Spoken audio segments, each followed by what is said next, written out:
Hello. You can't see them, but my two cats are behind me in this room, and their response to what I've been saying so far is this week is what I would probably expect. They're both fast asleep. I hope you're not. So today I want to continue my discussion of radical Paul, real Paul, by talking about what Paul means to say that we are in Christ. The first thing I want to point out is that he does not say that we are with Christ. It's not as though Christ were out in front of us and we are following behind. We're not with Christ. He says we are in Christ, and that means something radically different, and it means something that's very powerful.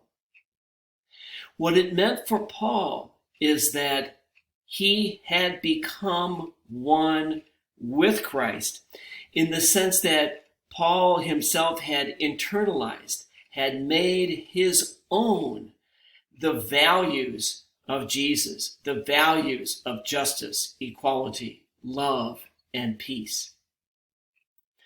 And Paul says the believer, that's us, are called to be in Christ as well.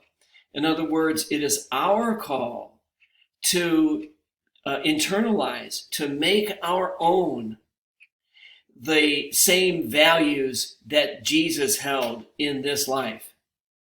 Paul is saying that it's not as though Jesus were up here somewhere and we're down here, trying vainly to imitate Christ. He's saying no, that Christ and the believer can be one.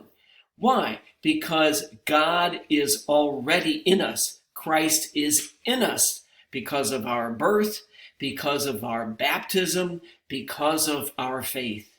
And it's our kind of mission in life. It's an important part of our journey to internalize, to make our own those values which Jesus taught and those values which Jesus lived out in his life. Thanks again for watching.